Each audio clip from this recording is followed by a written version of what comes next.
അതിനകത്തുനിന്ന് doctor നന്ദകുമാറിന്റെ class ഇന്നലെ വെച്ചിരുന്നതാണ്. നന്ദകുമാറിന് അസൗകര്യമായിട്ട് അതും ഇന്നത്തേക്ക് മാറ്റി വെച്ചു. പിന്നെ വേറൊരു ബോംബെ എന്തുവാ സൗരവ് ബൗരംഗ് എന്ന് പറഞ്ഞൊരു ഡോക്ടർ, പുള്ളിയുടെ ക്ലാസ്സും ഇന്നാണ്. നമ്മുടെ ഗ്രൂപ്പിൽ പുള്ളിയുണ്ട്, നമ്മുടെ സക്സസ് ഗ്രൂപ്പിലുണ്ട് പുള്ളി. മസ്കുലോസ്കെലിറ്റൽ എന്ന് പറഞ്ഞിട്ട് പുള്ളിയുടെ പെയ്ഡ് പ്രോഗ്രാം ആണ്. അതിനകത്ത് ഇത് ഫ്രീ ആണ് ഇന്നത്തെ ക്ലാസ്. 4 ക്ലാസ് ആണ് ഇന്ന് ഒന്നിച്ച് വന്നുപോയത്. അതിൽ ഈ നന്ദകുമാർ ഡോക്ടറുടെ ക്ലാസ് ഇന്നലെ വെച്ചിരുന്നതാണ്. അപ്പൊ അവർക്ക് എന്തോ അസൗകര്യം കാരണം ഇന്നത്തേക്ക് മാറ്റി വെച്ചു. മറ്റേ നമ്മുടെ പ്രസാദ് ഡോക്ടറുടെ ക്ലാസ് നേരത്തെ ഫിക്സ് ചെയ്തിരുന്നാന്ന് തോന്നുന്നു. ഞാനും അത് ഇന്നാ അറിഞ്ഞത്. അതുകൊണ്ടൊരല്പം ആള് കുറവുണ്ട്. നമ്മുടെ ജയലളിത ഡോക്ടറൊക്കെ പ്രസാദ് ഡോക്ടറുടെ ക്ലാസ്സിലേക്ക് പോയെന്ന് തോന്നുന്നു. എന്നോട് പറഞ്ഞായിരുന്നു.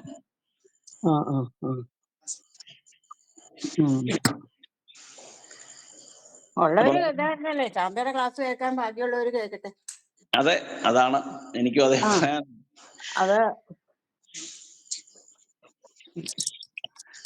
ഞങ്ങളൊക്കെ അനുഭവത്തിൽ നിന്ന് പറയുന്നതാണ്, വെറുതെ അല്ലാതെ ബുക്ക് നോക്കി പറയുന്നതല്ല. ഞങ്ങളുടെ ഓരോ അനുഭവമാണ് ഞങ്ങൾ പറയുന്നത്. ഓക്കെ, അപ്പോ എല്ലാവർക്കും നമസ്കാരം. നമ്മള് അധികം വെയിറ്റ് ചെയ്യുന്നില്ല, ക്ലാസ് അങ്ങ് തുടങ്ങുകയാണ്. ഞാൻ മുമ്പേ പറഞ്ഞതുപോലെ, രമാൻഡിയോട് പറഞ്ഞതുപോലെ, ഇന്ന് വേറെ ചില ക്ലാസ്സുകൾ കൂടി പ്രതീക്ഷിക്കാതെ വന്നു കയറി. അപ്പോ ക്ലാസ് നമ്മൾ പ്രതീക്ഷിച്ച അത്രയും ആളുകൾ വന്നിട്ടില്ല. എങ്കിൽ പോലും നമ്മുടെ ക്ലാസ് യൂട്യൂബിൽ അപ്ലോഡ് ചെയ്യുമ്പോൾ ബാക്കിയുള്ളവർക്ക് കൂടെ കേൾക്കാൻ കഴിയും എന്നുള്ളത് കൊണ്ട് ഡോക്ടർ ശാന്ത ചന്ദ്രനാണ് നമ്മളുടെ ഇന്നത്തെ ഫാക്കൽറ്റി. പ്രത്യേകം നിങ്ങൾക്ക് പരിചയപ്പെടുത്തേണ്ട കാര്യമില്ല. ശാന്ത ചന്ദ്രൻ ഡോക്ടറോടൊപ്പം ആദ്യം ഈ മീറ്റിലേക്ക് ജോയിൻ ചെയ്തത് ഡോക്ടർ രമാദേവി അമ്പാടിയാണ്. രമാൻഡിയെയും ഞാൻ പ്രത്യേകം സ്വാഗതം ചെയ്യുകയാണ്. കാരണം രമാൻഡിയുടെ കൂടെ ചേർത്ത്, രണ്ടുപേരോടെ ചേർത്തൊരു ക്ലാസ് അങ്ങ് പോകട്ടെ. നമുക്ക് ഈ മാസം അവസാനം തന്നെ ഡോക്ടറുടെ ഒരു ക്ലാസ്, രമാൻഡിയുടെ ഒരു ക്ലാസ് കൂടെ വെക്കേണ്ടതുണ്ട്. എനിവേ, ശാന്താചന്ദ്രൻ ഡോക്ടറുടെ നീണ്ട കാലത്തെ ചികിത്സാ അനുഭവങ്ങൾ നമുക്കൊരു പർട്ടിക്കുലർ സബ്ജക്റ്റ് കൊടുക്കാതെ തന്നെ ഒരു വിശദമായ ഒരു ക്ലാസ്സിലേക്കാണ് നമ്മൾ കയറുന്നത്. വലിയൊരു ആമുഖം ഞാൻ പറയുന്നില്ല. ഞാൻ ശാന്ത മാഡത്തെ വളരെ ആദരപൂർവ്വം, വളരെ സ്നേഹപൂർവ്വം ഈ ക്ലാസ്സിലേക്ക് ക്ഷണിക്കുകയാണ്. മാഡം തുടങ്ങിക്കോളൂ. ഇടയ്ക്ക് എന്തെങ്കിലുമൊക്കെ രമാൻഡിയോടുകൂടെ ചോദിക്കണം. അപ്പൊ രമാൻഡി ഇല്ലെങ്കിൽ അതപ്പം വീട്ടില് ഗസ്റ്റുകളൊക്കെ ഉള്ളത് കൊണ്ട് അങ്ങോട്ട് പൊക്കോളൂ. അത് വിടാതെ നമ്മൾ പിടിച്ചു നിർത്തണം. ഓക്കെ, എല്ലാവർക്കും എന്റെ വിനീതമായ നമസ്കാരം. കേൾക്കുന്നുണ്ടല്ലോ അല്ലേ? ശാന്തയുള്ളപ്പോ ഞാനുണ്ട്, ഞാനുള്ളപ്പോ ശാന്തയുണ്ട്.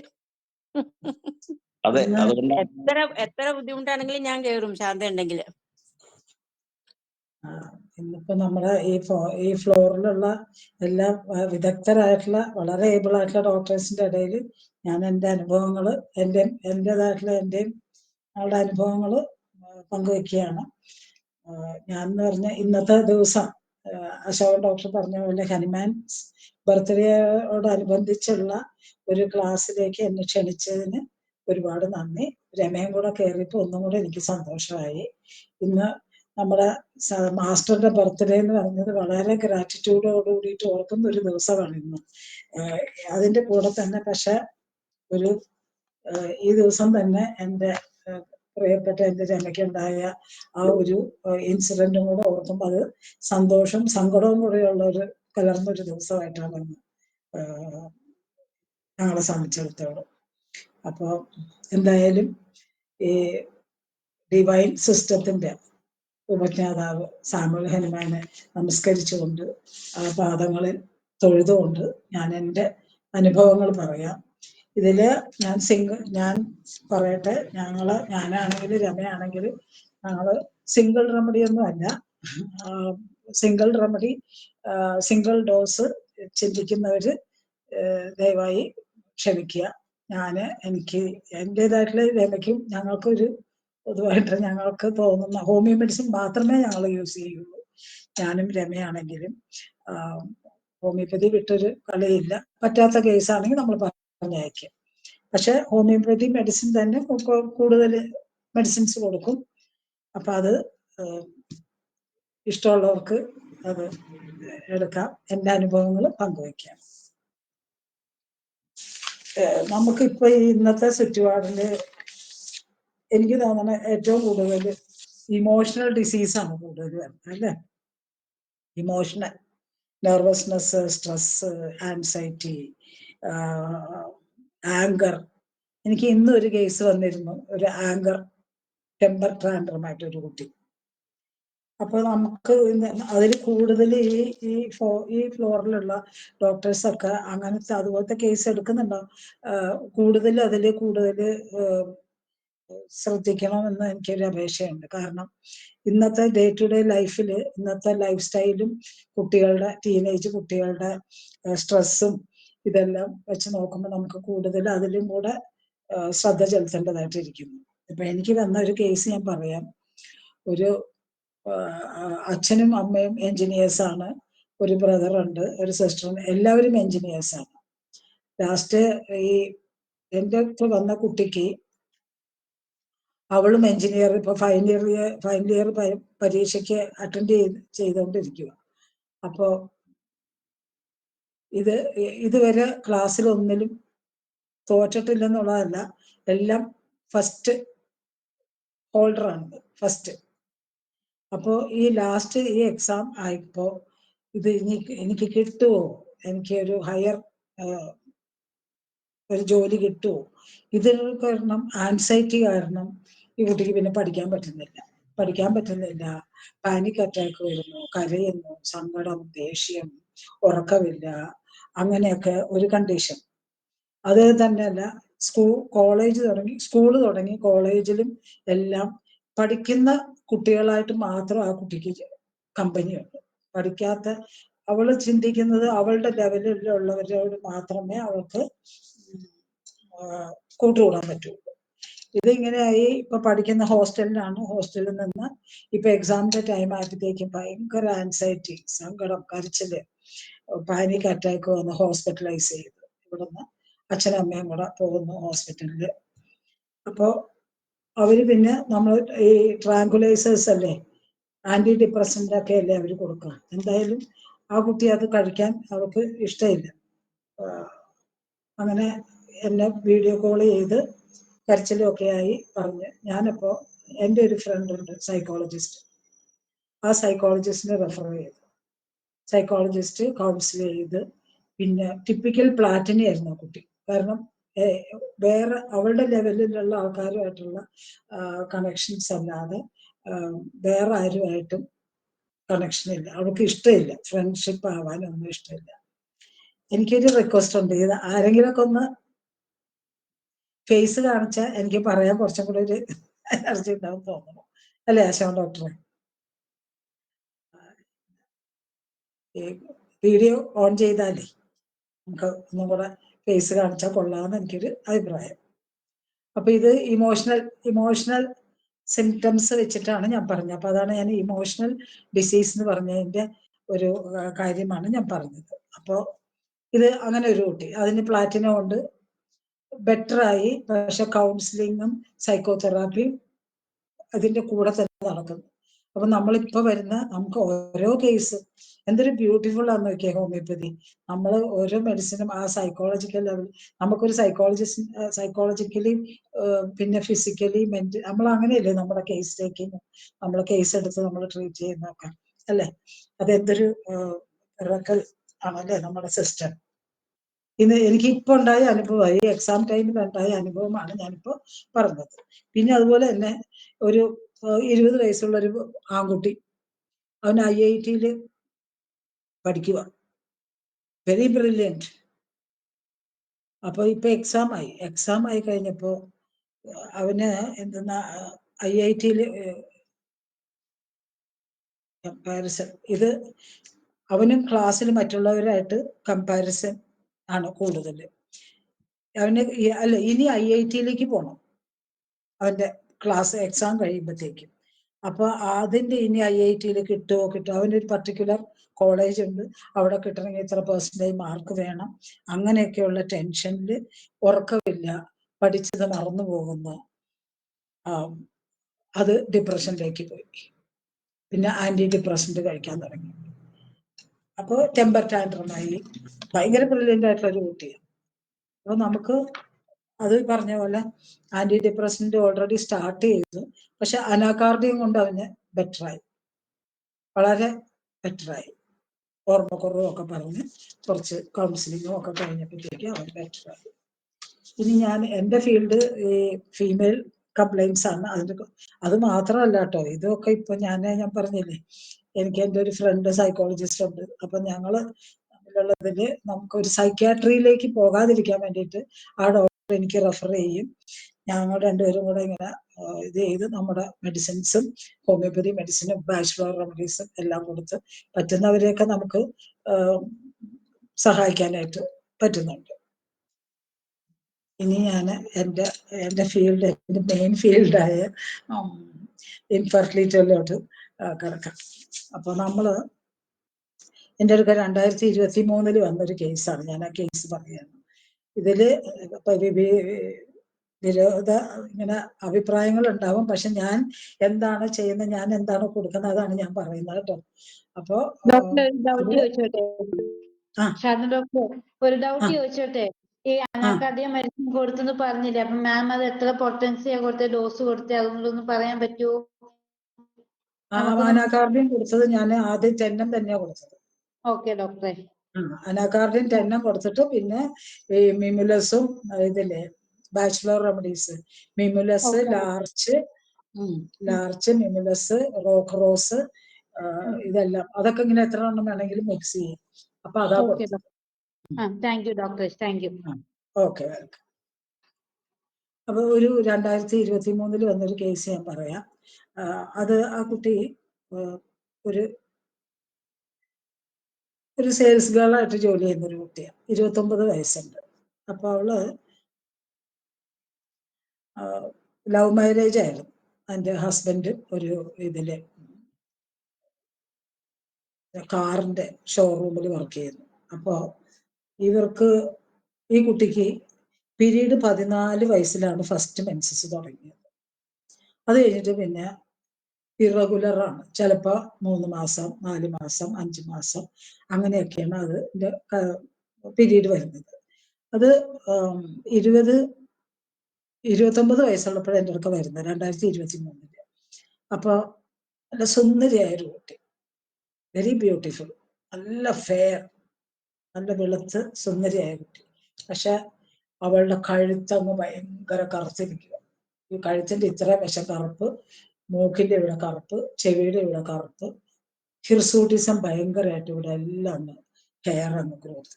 അപ്പൊ എൻ്റെ അടുക്ക ആദ്യം വന്നപ്പോൾ ഇതെല്ലാം ഷേവ് ചെയ്തിട്ടൊക്കെയാണ് വന്നത്.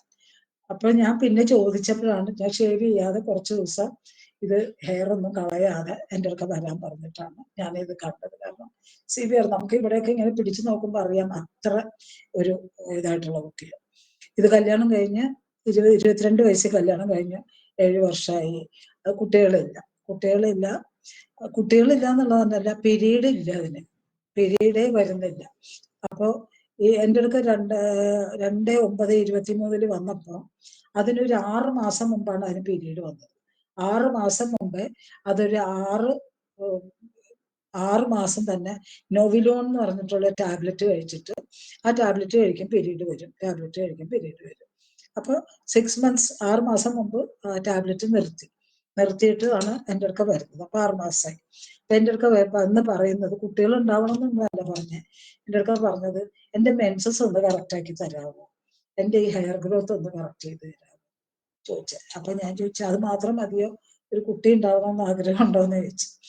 അത് ഇനി ആഗ്രഹിച്ചാൽ നടക്കുമെന്ന് തോന്നണില്ല ഡോക്ടറെ എന്ന് പറഞ്ഞു. അങ്ങനെ പറഞ്ഞ് നമുക്ക് നോക്കാം. അപ്പൊ ഞാൻ ചോദിച്ചു,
ഇല്ല. ഒരു dose thuja serum. Next day period വന്നു. പീരീഡ് വന്നപ്പോൾ ഞാൻ എന്ത് ചെയ്യുന്ന വെച്ചാൽ ഈ മരുന്നുകളെല്ലാം നിർത്താൻ പറഞ്ഞു. ഈ കഴിച്ചുകൊണ്ടിരിക്കുന്ന ടിഞ്ചറും ടെസ്റ്റിസും പാൻക്രിയാറ്റിനും ഒലിയം ജാക്കും എല്ലാം നിർത്താൻ പറഞ്ഞു. അത് നിർത്തി. ആ പീരീഡ് 29 ദിവസം നീണ്ടു. ബ്ലീഡിങ് നിർത്താൻ പോയില്ല. കാരണം 1 കൊല്ലമായിട്ട് പീരീഡ് വന്നത്. കഴിഞ്ഞ മാർച്ചിൽ അത് വിത്ത് മെഡിസിൻ നോവിലോൺ കഴിച്ചിട്ട് പീരീഡ് വന്നിട്ട് ഈ 29 ദിവസം അത് ബ്ലീഡ് ചെയ്തപ്പോൾ ഹെവി ബ്ലീഡിങ് ഇല്ല. അതുകൊണ്ട് ഞാൻ പറഞ്ഞു എത്ര ദിവസമെങ്കിലും ബ്ലീഡ് ചെയ്യട്ടെ, നമുക്കിനി അത് തന്നെത്താൻ സ്റ്റോപ്പ് ആവട്ടെ. അപ്പൊ ആ പീരീഡിന്റെ 2ാമത്തെ ദിവസം വീണ്ടും ഞാൻ, അപ്പോഴാണ് ശരിക്കും നമ്മൾ ഫോളിക്കുലർ ഫേസിലാണ് ഹോർമോൺസ് നോക്കുന്നത്. അപ്പൊ 2ാമത്തെ ദിവസം നമ്മൾ ഹോർമോൺ നോക്കിയപ്പോൾ പ്രൊലാക്റ്റിൻ 31, FSH 0.40, LH 2.28, ടെസ്റ്റോസ്റ്ററോൺ വീണ്ടും കൂടി 233. അപ്പൊ ഹിർസൂട്ടിസത്തിന് വേറെ റീസൺ ഒന്നും നോക്കണ്ടല്ലോ. ഇൻസുലിൻ കുറഞ്ഞു. ഇൻസുലിൻ 217 34. പിന്നെ എനിക്ക് കുറച്ച് ഈ പീരീഡ് വന്നു കഴിഞ്ഞ് 29 ദിവസം കഴിഞ്ഞ് തന്നെ പീരീഡ് നിന്ന് കഴിഞ്ഞപ്പോൾ ഞാൻ പറഞ്ഞു സാരമില്ല. അതുവരെ ഞാൻ മരുന്നൊന്നും കൊടുത്തില്ല. 29 ദിവസം ഒരു മെഡിസിനും കൊടുത്തില്ല. ഇത് നിന്ന് കഴിഞ്ഞപ്പോഴത്തേക്ക് പിന്നെ വന്നപ്പോൾ ഞാൻ കൊടുത്തത് പിറ്റ്യൂട്ടറി 10. പ്രൊലാക്റ്റിനും കൂടുതലല്ലേ. ആൻഡ് പിറ്റ്യൂട്ടറി ഓവേറിയൻ ആക്സിസ് അത് കറക്റ്റ് ചെയ്യുന്നതല്ല. അപ്പൊ പിറ്റ്യൂട്ടറി 10, തൈറോയിഡിനും 10, നാട്രമൂർ 10, അത്രയും കൊടുത്തു. അത് ഒരാഴ്ച ഗ്യാപ്പിൽ കൊടുത്തു. അത് കുറേ ഹോർമോൺസ് ഒക്കെ എടുത്തിട്ടുണ്ടല്ലോ. അപ്പോൾ അതിന്റെ ഇത് കറക്റ്റ് ചെയ്യാൻ വേണ്ടിയിട്ട് അതുകൊണ്ടാണ് പിറ്റ്യൂട്ടറിയും തൈറോയിഡിനും കൂടെ കൊടുത്തത്. പിന്നെ അന്ന് തുടങ്ങി ഞാൻ പൾസാറ്റിലയിലാണ് പിടിച്ചത്. കാരണം പൾസാറ്റില, അപ്പൊ എനിക്ക് പൾസാറ്റില എന്ന് പറഞ്ഞാൽ നമ്മൾ ഈൽഡിങ് ആണോ കരച്ചിലാണോ എന്നൊക്കെ പറയും അല്ലേ, പൾസാറ്റില പേഷ്യന്റ് എപ്പോഴും. പക്ഷെ എന്നെ സംബന്ധിച്ചിടത്തോളം എനിക്ക് തോന്നിയേക്കണം ഭയങ്കര സെൽഫിഷ് നേച്ചറാണ്. അവർ സ്വന്തം കാര്യം സാധിക്കാനായിട്ട് അവർ കരഞ്ഞോ പോവുകയോ ഒക്കെ അവരവരുടെ കാര്യം സാധിക്കും. നമുക്ക് കാണുമ്പോൾ തോന്നും ഭയങ്കര പാവമാണെന്ന് തോന്നും. പക്ഷെ അവര് ഭയങ്കര സെൽഫിഷ്. ഞാൻ ആ ഒറ്റ ഇത് വെച്ചിട്ട് ഭയങ്കര സെൽഫിഷ് ആ കുട്ടി. അപ്പൊ അങ്ങനെ വെച്ചുകൊണ്ട് ഞാൻ വേറെ ഒന്നും കൊടുത്തില്ല. ഒരു ഡോസ് കാർസിനോസ് ഞാൻ ഇടയ്ക്ക് കൊടുത്തിരുന്നു. കാരണം അച്ഛന് ബോൺ ക്യാൻസർ ആയിട്ടല്ലേ മരിച്ചത്. അപ്പൊ അതിന്റെ വെച്ചിട്ട് ഞാൻ ഈ പൾസാറ്റില 30 തുടങ്ങി. 30, 200, 1, 10, 50, CM അതിങ്ങനെ ഇൻക്രീസിങ് പൊട്ടൻസിയിൽ കൊടുത്തു കഴിഞ്ഞിട്ട്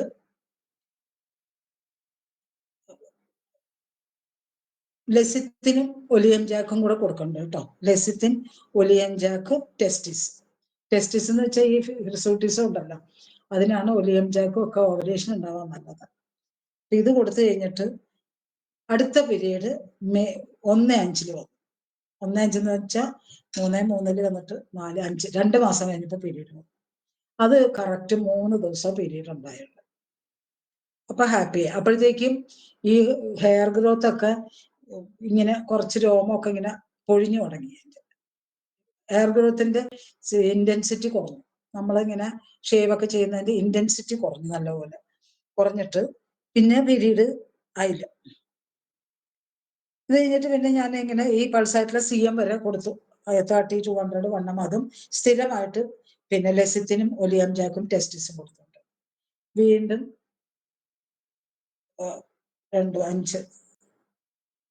2 മാസം കഴിഞ്ഞപ്പോ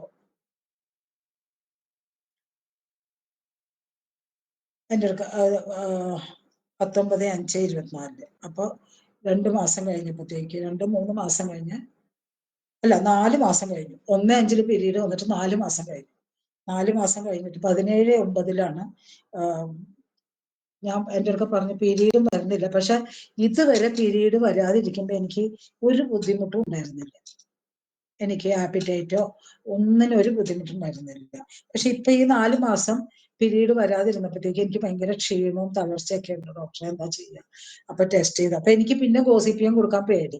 കാരണം എനിക്കൊരു മനസ്സിലൊരു ഹോപ്പ് ചിലപ്പോ ശരിയാവും. നമ്മൾ ഓവലേഷൻ ഉണ്ടാവാനല്ലേ കൊടുക്കണം.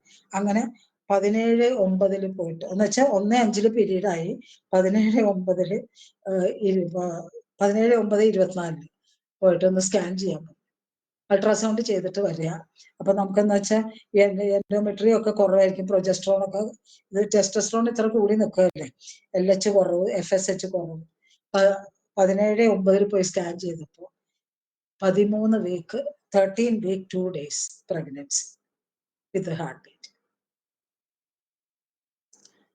അപ്പോൾ ഞാനിതിൽ നിങ്ങളോട് പറയാൻ ഉദ്ദേശിച്ചത് എന്താണെന്ന് വെച്ചാൽ, റെഗുലർ പീരീഡ് വന്നെങ്കിലേ കൺസീവ് ആകുമെന്നുള്ള അത് വേണ്ട.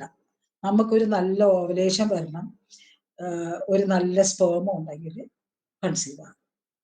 ഇതെനിക്കൊരു ഒരു മിറക്കിൾ ആയിട്ടുള്ള ഒരു കേസാണ്. കാരണം ഇത്രയും വർഷം കുട്ടികൾ എന്ന് വെച്ചാൽ മെന്റലി ഫിസിക്കലി ഒക്കെ ഡൗൺ ആയി. പിന്നെ അവര് ഈ ഈ ഹെയർ ഗ്രോത്ത് കുറയ്ക്കാൻ വേണ്ടിയിട്ടാണ് വന്നത്. കുട്ടികൾ ഉണ്ടാവും എന്നുള്ള പ്രതീക്ഷ പോലും പോയിട്ട് വന്നൊരു കേസാണ്. പക്ഷെ ഒരു കാര്യമുണ്ട് കേട്ടോ, ഡെലിവറി ചെയ്ത് 21/3/25 ഈ കഴിഞ്ഞ മാസമാണ് ഡെലിവറി ചെയ്തത്. ആ വിവരം വിളിച്ച് പറഞ്ഞില്ല കേട്ടോ ഇതുപോലെ. അടുത്ത വീട്ടിൽ അവരുടെ മോളെ കൊണ്ട് വന്ന പറഞ്ഞു, ഇന്ന ആള് പ്രസവിച്ചു കേട്ടോ ആ കുട്ടിയാന്ന് പറഞ്ഞു. അതാണ് നമുക്ക് ഹോമിയോപ്പതിക്കാർക്കുള്ള ഒരു അനുഗ്രഹം. രമ കേൾക്കണ്ടോ? കേക്കണ്ട ചാന്തേ? അതാണ് നമ്മുടെ അനുഗ്രഹം അല്ലേ രമ? തീർച്ചയായിട്ടും. ഞാനിപ്പോഴാണ് പിന്നെ അറിഞ്ഞത്. അല്ലാത്തവരും ഉണ്ട് കേട്ടോ, നമ്മുടെ അനുഗ്രഹം അല്ലാത്തവരുണ്ട്, തീർച്ചയായിട്ടും അല്ലാത്തവരുണ്ട്. പക്ഷെ ഇത് എനിക്ക് നമുക്കൊരു ഭയങ്കര ഓരോ ക്ലാസ്സിൽ പോകുമ്പോഴും നമ്മുടെ കാല് തൊട്ട് പോകുന്നവരും ഇല്ലേ? തീർച്ചയായിട്ടും ഉണ്ട്. എനിക്കൊരു കുട്ടിയുണ്ട്, കോട്ടയത്തുള്ള ഒരു കുട്ടിയാണ്. അത് ഇതുപോലെ കുട്ടികൾ ഉണ്ടാവാതിരുന്ന് ഡിപ്രഷനായിട്ട് വന്നതാണ്. അയാൾക്ക് എൻ്റെ അടുക്ക ട്രീറ്റ്മെന്റിന് വന്നപ്പോൾ അയാളുടെ ജോലി പോയി, മരുന്ന് വാങ്ങിക്കാൻ വരാനായിട്ട് അയാൾക്ക് ബുദ്ധിമുട്ട്. ഞാൻ പറഞ്ഞു അതൊന്നും നോക്കണ്ട, വന്ന് മരുന്ന് വാങ്ങിച്ചത്. പക്ഷെ ആ കുട്ടി കൺസീവ് ആയി കഴിഞ്ഞപ്പോഴത്തേക്കും അയാൾക്ക് നല്ലൊരു ജോലി കിട്ടി. ഉടനെ എൻ്റെ അടുക്ക വന്ന് പറഞ്ഞു. അത് കഴിഞ്ഞ് കുഞ്ഞ് പ്രസവിച്ച് കഴിഞ്ഞപ്പോഴത്തേക്കും വന്ന് പറഞ്ഞു. അത് കഴിഞ്ഞ് അതിന്റെ നൂലുകെട്ടിനും വന്ന് പറഞ്ഞു. അത് കഴിഞ്ഞ് പിന്നെ അത് കഴിഞ്ഞിട്ട് പിന്നെ അവർക്ക് കയറ്റം തന്നെയായിരുന്നു.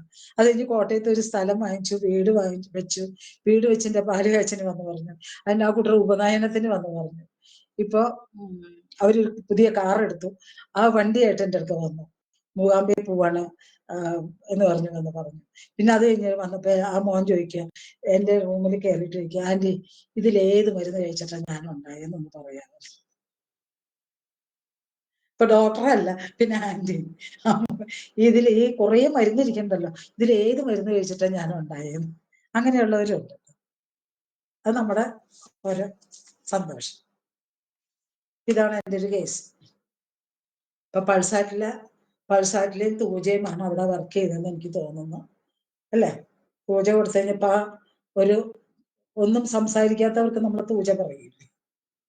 സ്റ്റബേൺ പീരീഡ് വരാതെ സ്റ്റബേൺ ആയിട്ട് നിൽക്കുമ്പോൾ നമുക്ക് തൂജ കൊടുക്കും. തൂജ കൊടുത്തതിന്റെ നെക്സ്റ്റ് ഡേ പീരീഡ് വന്നു. പിന്നെ അവര് 3 വാക്സിനും എടുത്തിരുന്നല്ലോ ചാന്തേ? 3 വാക്സിൻ എടുത്തിരുന്നല്ലോ. അതിന്റേതും പോയി. ഞാനിത് കൺസീവ് ആയി കഴിഞ്ഞപ്പോ പിന്നെ അവര് കുറച്ചുനാൾ വന്നു നമ്മുടെ പ്രോട്ടോകോള് കഴിക്കാൻ, പിന്നെ വന്നില്ല. ഞാൻ അടുത്ത് വെച്ച പിന്നെ ആശാ ഡോക്ടർ പറഞ്ഞു, എന്താ പറയണ്ടേന്ന് ചോദിച്ചപ്പോ എന്തെങ്കിലും കേസ് പറഞ്ഞോളാൻ പറഞ്ഞു. അതുകൊണ്ട് പിന്നെ ഞാനിത് തപ്പിയെടുത്ത് ഈ കേസ്, അതൊരു കേസ്. നിങ്ങൾക്ക് എന്തെങ്കിലും ഇതിൽ നിന്ന് കിട്ടുമെങ്കിൽ ഞാൻ ഹാപ്പി. ഇനി അടുത്തൊരു കേസാണ്. അടുത്തൊരു കേസ് എന്ന് വെച്ചാൽ, ഞാൻ പറഞ്ഞില്ലേ നമ്മുടെ ഇപ്പോഴത്തെ ഡേ ടു ഡേ ലൈഫിൽ ഇമോഷണൽ ഡിസീസിനാണ് കൂടുതൽ ഇമ്പോർട്ടൻസ് ഉള്ളത്. ഇമോഷണൽ ഡിസീസ് ഇത് ഇവിടെ എറണാകുളത്ത് തന്നെ ഉള്ളൊരു കേസാണ്. അത് ആ കുട്ടി 32 വയസ്സുള്ള ഒരു കുട്ടി, കല്യാണം കഴിഞ്ഞിട്ട് 3 വർഷമായിട്ടുണ്ട്. പക്ഷെ ഈ 3 വർഷം 6 മാസമായപ്പോ തുടങ്ങിയിട്ട് അവർ ട്രൈ ചെയ്യുക പ്രഗ്നൻസിക്ക് വേണ്ടിയിട്ട്, ആവുന്നില്ല. അപ്പൊ അവൾ പറഞ്ഞത് അപ് ടു 17 വയസ്സ് വരെ പീരീഡ്സ് വാസ് വെരി റെഗുലർ, ഭയങ്കര കറക്റ്റ് ആയിരുന്നു. അത് കഴിഞ്ഞിട്ട് പിന്നെ പീരീഡ് ഇറഗുലറാണ്. 2 മാസം 3 മാസം 4 മാസം കൂടുമ്പോൾ വരും. അങ്ങനെ ഈ കുട്ടി വന്നത് എൻ്റെ അടുക്ക വന്നത് 17/12 എൻ്റെ അടുക്ക വരുന്നത്, ഡിസംബറിൽ വരുമ്പോൾ പിരീഡായിട്ടില്ല. അപ്പൊ ഇവരുടെ ഇത് ഒറ്റ മോള, ഒരു മോളേ ഉള്ളൂ. അപ്പൊ കല്യാണം കഴിച്ചത് ഇവളുടെ കൂടെ ഉണ്ടായിരുന്ന ഒരു ഫ്രണ്ട്, കോളേജിൽ പഠിച്ചുകൊണ്ടിരുന്നപ്പോ ഒരു ഫ്രണ്ട് ഉണ്ടായിരുന്നു. അപ്പൊ ഫ്രണ്ട് ഇങ്ങനെ പുറകെ നടന്നിട്ട് എന്റെ ചേട്ടനെ കെട്ടു, എന്റെ വീട്ടിലേക്ക് വരും, അങ്ങനെ പറഞ്ഞാണ് അവള്, ഇവളുടെ ലവ് മാരേജ് അല്ല, പക്ഷെ ഈ ഫ്രണ്ടിന്റെ ബ്രദറാണ് കല്യാണം കഴിച്ച് അവര് വീട്ടില് കുറച്ച് നാൾ കഴിഞ്ഞപ്പോ ആശയക്കുഴപ്പങ്ങൾ ഉണ്ടായി. ഈ കുട്ടി ഇവളുടെ വീട്ടിലേക്ക് തന്നെ വന്നു. അതോടുകൂടി അവൾക്ക് ഇഷ്ടമില്ല അവരുടെ വീട്ടിൽ നിൽക്കാനും, ഹസ്ബൻഡിന്റെ വീട്ടിൽ തന്നെ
ഞാൻ കുറെ നേരം സംസാരിച്ചു. ഞാൻ പറഞ്ഞു നമുക്ക് ഈ സെമൻ എന്തുകൊണ്ടാണ് ഇത്രയും കട്ടിയായത്, തിക്നെസ് എന്തുകൊണ്ടാണ് വന്നത്. എനിക്ക് തോന്നണ ഇയാളുടെ മനസ്സും അതുപോലെ കട്ടിയാണ്, തിക്കായിട്ടുള്ള ഒരു മനസ്സിന്റെ ഉടമയാണ്. അതുകൊണ്ടാണോ എന്ന് ചോദിച്ചു. അങ്ങനെ പിന്നെ അവൻ ഹിസ്റ്ററി ഒക്കെ പറഞ്ഞ് വീട്ടിലുണ്ടായ വഴക്കുണ്ടായി. അതുകൊണ്ട് ഞങ്ങൾ വീട്ടിൽ നിന്ന് മാറി താമസിച്ചു. എനിക്കും വീട്ടുകാരുമായിട്ടൊക്കെ പോകണമെന്നൊക്കെ ആഗ്രഹമുണ്ട് ഡോക്ടറെ. അപ്പൊ ഞാൻ പറഞ്ഞു, പക്ഷെ ഒരിക്കലും ക്ഷമിക്കാനോ, നെവർ മൂഡ് ബൈ അപ്പോളജൈസ്, ഇല്ലേ, അങ്ങനെ ഒരു സിംറ്റം വെച്ചിട്ട് ഞാൻ അവന് നൈട്രിക് ആസിഡാണ് കൊടുത്തത്. ആസിഡ് നൈട്രേറ്റ് 10 കൊടുത്തിട്ട് ഹൈഡ്രാസ്റ്റിസ് ടിഞ്ചർ അല്ല, ഹൈഡ്രാസ്റ്റിസ് 200, അലൂമിന, കാലിബൈക്ക്, തയോസിയാമിന്, ഇത്രയും മരുന്ന് കൊടുത്തു കേട്ടോ.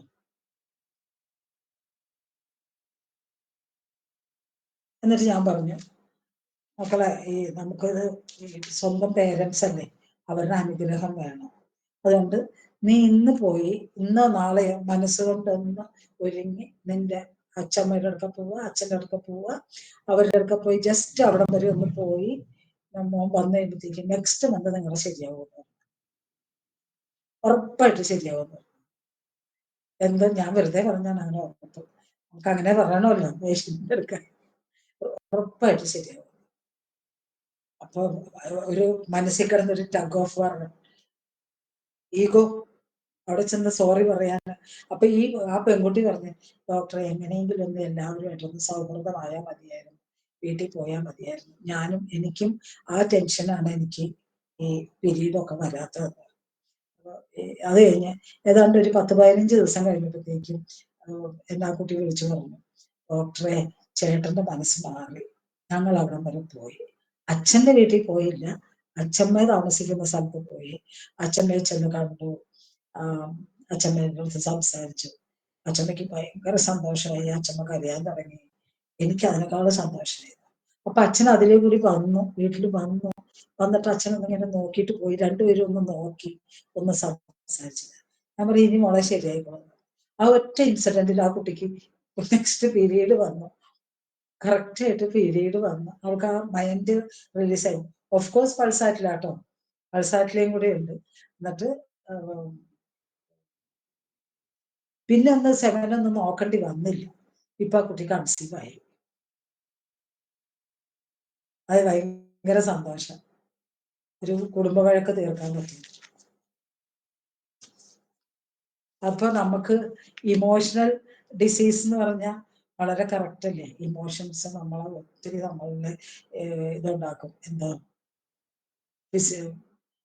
പത്തോളജിക്കൽ കണ്ടീഷൻസ് ഉണ്ടാക്കും അല്ലേ. അപ്പൊ ആ ഭർത്താവിന്റെ വീട്ടിൽ പോയി സംസാരിക്കാൻ, ഞാൻ ഓവറി ഒക്കെ കൊടുത്തിട്ടുണ്ട് കേട്ടോ കുട്ടിക്ക്, പിരീഡ് വരാത്തതല്ലേ. അപ്പൊ ഡാമിയാന എന്റെ ഓഫ്കോഴ്സ് ഞാൻ അശോക ടീച്ചർ, സെനീഷ്യ ടീച്ചർ, പിന്നെ ഡാമിയാന ടീച്ചർ ഇത് ആ മോൾക്ക് കൊടുത്തിട്ടുണ്ട്.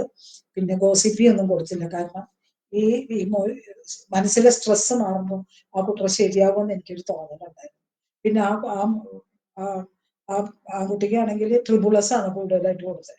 ട്രിബുളസ് ടിഞ്ചർ, ഹൈഡ്രാസ്റ്റിസ്, കാലി ബൈക്ക് ഞാൻ ഇതൊക്കെ 200 ഒക്കെ കൊടുക്കുമ്പോൾ ഞാനും രമയൊക്കെ ആണെങ്കിൽ ഞങ്ങളിങ്ങനെ ഈ കട്ടിയുള്ള സെമൻ വരുമ്പോഴത്തേക്കും ബെഡോർണം 10, പിന്നെ ഹൈഡ്രാസ്റ്റിസ് ടിഞ്ചറും കൊടുക്കും. പിന്നെ നമുക്ക് കോൺസ്റ്റിപ്പേഷന് വരുന്ന മരുന്നുകളൊക്കെ തിക്കായിട്ടുള്ള സെമന് കൊടുക്കാം. എനിക്ക് തോന്നുന്നത് ഈ കൂടുതലും ആക്ട് ചെയ്തത് ആസിഡ് നൈട്രിക്ക തന്നെയാണ്. അയാൾക്കൊരു ഞാൻ ഒരുപാട് എൻ്റെ ഒരു ദിവസം പേഷ്യന്റ് ഇല്ലാത്ത സമയത്താണ് എൻ്റെ ഒരുപാട് സമയം അവർക്ക് വേണ്ടി ചെലവാക്കി ഞാൻ. എന്നിട്ടാണ് നമ്മൾ ആ മോനെ കൺവിൻസ് ചെയ്ത് പേരൻസിന്റെ ശാപം മേടിക്കരുത് എന്നൊക്കെ പറഞ്ഞു വിട്ടു. എന്തായാലും ഇപ്പൊ അവർ ഭയങ്കര ഹാപ്പിയാ. ഇപ്പൊ കൺസീവ് ആയതേ ഉള്ളൂ.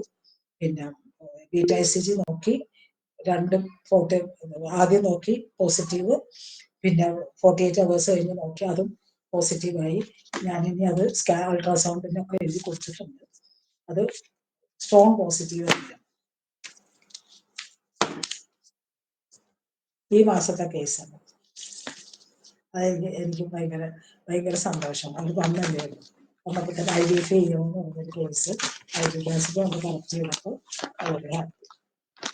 ഇനി നിങ്ങൾ എന്തെങ്കിലും ഡൗട്ട് ചോദിച്ചത് ഞാൻ പറഞ്ഞു, എനിക്കറിയാവുന്ന കാര്യത്തിൽ ഞാൻ പറഞ്ഞു. ശരിയോ ഡോക്ടറെ? ഡോക്ടറെ ഞാൻ ജയിച്ചിട്ട് എടുക്കുമ്പോൾ നമുക്ക് പറഞ്ഞത് ഇതാണ് എൻ്റെ ഇത്. എന്തെങ്കിലും ഡൗട്ട് ഉണ്ടെങ്കിൽ ഇപ്പൊ ചോദിച്ചാൽ ഞാൻ പറഞ്ഞു തരാം. സമയമായോ? ഇല്ല മാഡം, സമയമായിട്ടില്ല. കേസസ് ഉണ്ടെങ്കിൽ പറയാം, അല്ലെങ്കിൽ എന്തെങ്കിലും ഡൗട്ട്സ് ഉണ്ടെങ്കിൽ പറയാം. ഡൗട്ട്സ് എന്തെങ്കിലും ഉണ്ടെങ്കിലോ, നിങ്ങൾക്ക് എന്തെങ്കിലും കാര്യങ്ങൾ ചോദിക്കാനുണ്ടെങ്കിലോ നിങ്ങളുടെ കേസസ് തന്നെ വേണമെങ്കിൽ ചോദിക്കാം.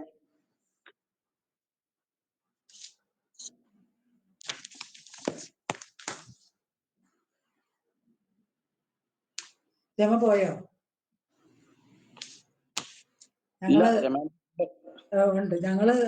എനിക്ക് മനസ്സിലായി. ഞാൻ ഈ 7 തിക്നെസ് വരുമ്പോഴത്തേക്കും ഞാൻ രമയോട് ചോദിച്ചു, പേഷ്യന്റിന് മുമ്പിൽ ഇരിക്കണ്ടാവും. അപ്പൊ ഞാൻ രമയെ വിളിച്ചു, രമ ഈ സെമൻ ലിക്വിഫാക്ഷൻ കുറവുള്ളൂ, ഭയങ്കര ടൈം കൂടുതൽ കിട്ടാൻ പറഞ്ഞു.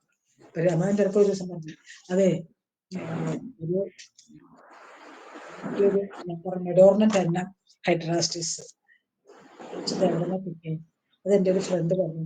ഞാൻ തന്നെ പറഞ്ഞു കൊടുത്തത്, ഞാൻ മറന്നുപോയി. അപ്പൊ നമ്മളെപ്പോഴും ഉണ്ടല്ലോ ഒരു മ്യൂച്വൽ അണ്ടർസ്റ്റാൻഡിങ്ങിൽ അങ്ങോട്ടും ഇങ്ങോട്ടും ഫ്രണ്ട്സ് ആയിട്ടുള്ളവരുണ്ടെങ്കിൽ നമ്മൾ ഒരുമിച്ചിരുന്ന് പഠിക്കുന്ന കാര്യങ്ങൾ നമ്മൾ മറന്നുപോയാൽ നമ്മുടെ ഫ്രണ്ട്സ് നമുക്ക് അങ്ങോട്ടും ഇങ്ങോട്ട് ചോദിക്കാം. അപ്പൊ നമ്മൾ ഒരാൾ ഓർത്തില്ലെങ്കിൽ മറന്നുപോയാൽ ഒരാൾ ഓർത്തിരിക്കും. അപ്പൊ നമുക്ക് അങ്ങനത്തെ ഒരു ഹെൽപ്പ് ഞങ്ങൾ ഫ്രണ്ട്സ് തമ്മിൽ അങ്ങനെയുണ്ട്. അതൊക്കെ വളരെ ഹെൽപ്ഫുൾ ആണ് എപ്പോഴും.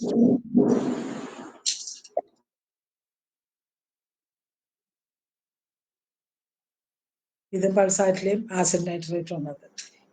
ഇനി ഒരു കേസ് വേണമെങ്കിൽ പറയണോ? പറഞ്ഞോളൂ. ആരും സംശയങ്ങളൊന്നും ചോദിക്കുന്നില്ല. ഇനി ഒരു കേസ്, ഒരു 39 വയസ്സുള്ള ലേഡിയാണ്. അത് അവര് ഒന്ന് കല്യാണം കഴിച്ചിട്ട് ഡിവോഴ്സ് ആയത് ആ കുട്ടിക്ക് പോലും അറിയില്ല എന്തുകൊണ്ട് ഡിവോഴ്സ് ആക്കിയെന്ന്. ഒരു ദിവസം ഹസ്ബൻഡും അമ്മയും കൂടെ അതിന്റെ വീട്ടിൽ കൊണ്ടുവന്ന് ആക്കി, എന്നിട്ട് അവർ പോയി. എന്ത് റീസൺ കൊണ്ടാണ് ഡിവോഴ്സ് ചെയ്തെന്നുള്ളതിന് അറിയില്ല.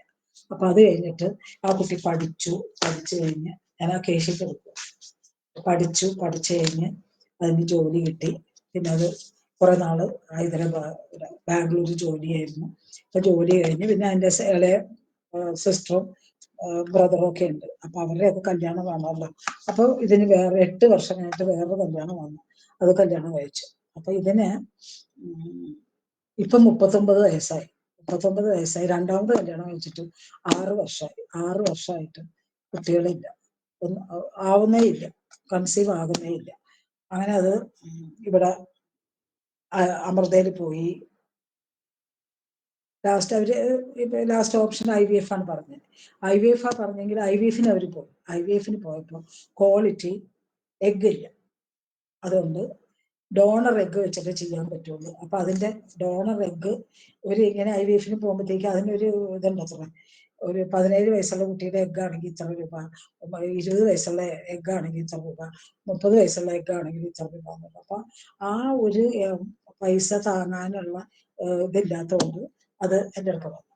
ഇത് എന്ന് വെച്ചാൽ ശരിക്ക് ഇവര്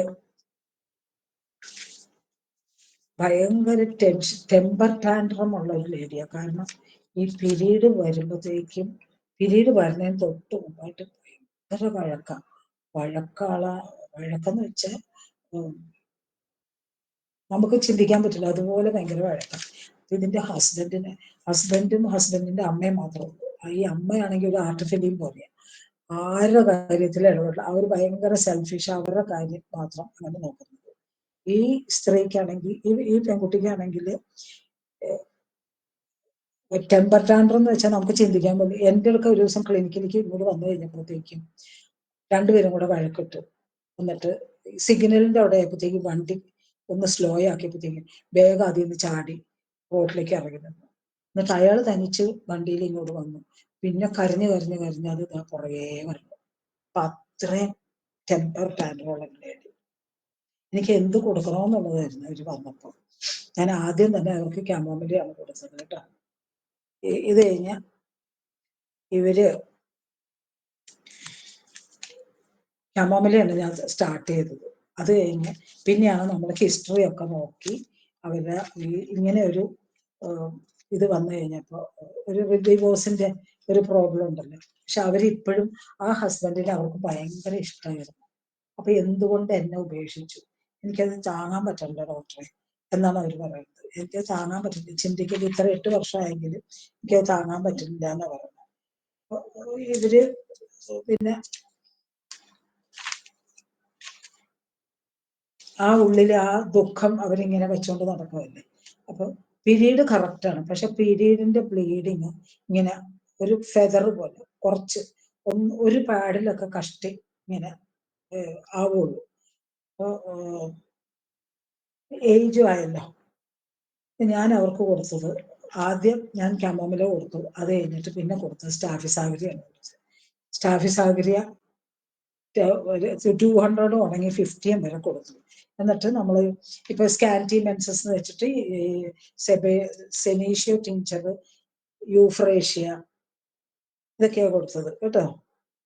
അപ്പൊ യൂഫ്രേഷ്യ, സെനീഷ്യോ ടിഞ്ചർ, പിന്നെ ഊഫോർണം 6 ഇതൊക്കെ കൊടുത്തു. എന്തായാലും 1 ഇയർ, 1 വർഷം ഞാൻ മരുന്ന് കൊടുത്തു. 1 വർഷം മരുന്ന് കൊടുത്തു കഴിഞ്ഞപ്പോഴത്തേക്ക് ഇപ്പൊ 40 വയസ്സാവാറായില്ലേ. അപ്പൊ പീരീഡ് നല്ല ബ്ലീഡിങ് ആയി അവർക്ക്. അപ്പൊ AMH ഒക്കെ നോക്കാൻ പറഞ്ഞിട്ട് എനിക്ക് വേണ്ട, നോക്കണ്ട, ആവുന്നെങ്കിൽ ആവട്ടെ എന്ന് പറഞ്ഞു കേട്ടോ. അപ്പൊ ഇതിന്റെ ഹസ്ബൻഡ് വന്നിട്ട് പറയാ, ഡോക്ടറെ ഇങ്ങനെ ഒരു ഈ സ്ത്രീയെ സഹിക്കാനായിട്ട് എനിക്ക് പറ്റുന്നില്ല, എനിക്ക് വയ്യ, ഇനി ഗർഭിണി ആയാലും കുട്ടികളായാലും ഇവിടെ ഞാൻ എങ്ങനെ സഹിക്കുമെന്ന് പറഞ്ഞിട്ട് ഉള്ളത്. ആ ഒരു ടെൻഡൻസിയിലായിരുന്നു അയാൾ. 1 വർഷമായിട്ട് മരുന്ന് കൊടുക്കുന്നതായിരുന്നു. ഞാൻ അയാൾക്കും സ്റ്റാഫിസാഗ്രം എന്നെ കൊടുത്തത്.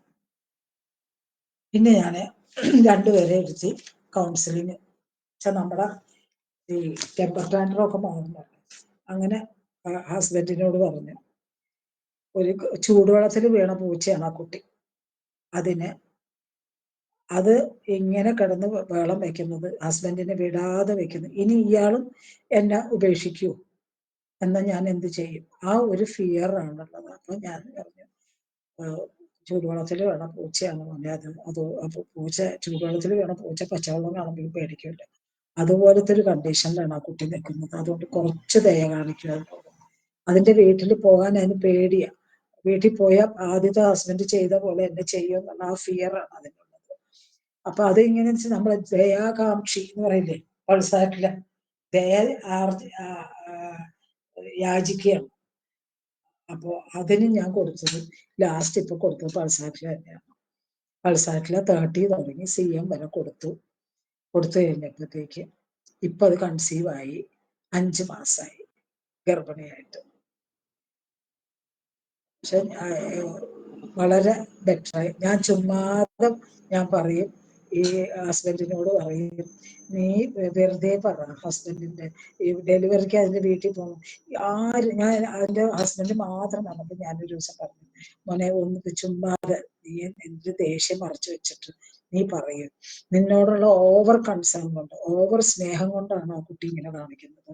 അപ്പൊ വെറുതെ പറയൂ, നിന്റെ വീട്ടുകാർ ഒന്ന് വിളിച്ചാലും ഞാൻ നിന്നെ വിടില്ല. ഡെലിവറി ഇവിടെ തന്നെ, ഞാൻ തന്നെ നിന്റെ കൂടെ ഉണ്ട്. എന്റെ അമ്മയെ നോക്കണ്ട, വേറെ ആരെയും നോക്കണ്ട, ഞാൻ എപ്പോഴും നിന്റെ കൂടെ ഉണ്ട്. അങ്ങനെ ഒരു പ്രൊട്ടക്ഷൻ അതിന് കൊടുക്കാമെങ്കിൽ അവളുടെ സ്വഭാവം മാറും, ദേഷ്യം മാറും, അതിന്റെ വീട്ടിൽ പോകാൻ ഇഷ്ടമില്ല. ഇപ്പൊ കൺസീവ് ആയി കഴിഞ്ഞപ്പോ ഇരിക്കാൻ പേടി, നിൽക്കാൻ പേടി, ചരിഞ്ഞാൽ പേടി, മൊത്തത്തിൽ പേടി. എനിക്കും അങ്ങ് ഫെഡപ്പായി. ഒരു ദിവസം ഇപ്പൊ 5 മാസം കഴിഞ്ഞു പ്രഗ്നന്റ് ആയിട്ട്. ഇപ്പൊ ഞാൻ പറഞ്ഞു പൊക്കോളം അമൃതയില അവർ കൊണ്ട് കാണിക്കുന്നത്. അപ്പൊ ഞാൻ പറഞ്ഞു, ആ കുട്ടിയോട് പറഞ്ഞു അവിടുത്തെ സൈക്കോളജിസ്റ്റിനെ കൂടെ ഒന്ന് കാണിച്ചോളാൻ പറഞ്ഞു. കാരണം എനിക്ക് കൗൺസിൽ ചെയ്ത് എനിക്ക് മതിയായി. ഇപ്പൊ ഞാനൊരു 10 ദിവസത്തേക്ക് ചെന്നൈക്ക് പോയി, ദിവസം കരച്ചിലായിരുന്നു. എന്നെ വിളിയോടെ വിളി, എനിക്ക് എടുക്കാൻ പറ്റാത്ത കണ്ടീഷനായിരുന്നു. അപ്പൊ നമ്മൾ ഒരു ഡിപ്പെൻഡന്റ് മാതിരിയെ നമുക്ക് അതിന്റെ ആ മെന്റലി ആ ഫിയർ കൊണ്ടാണ് അത് ചെയ്യുന്നത്. അപ്പൊ അതിന് ഞാൻ കൊടുത്തത് പൾസാറ്റിലിൽ തന്നെയാണ് ആ കുട്ടി കൺസീവ് ആയത്.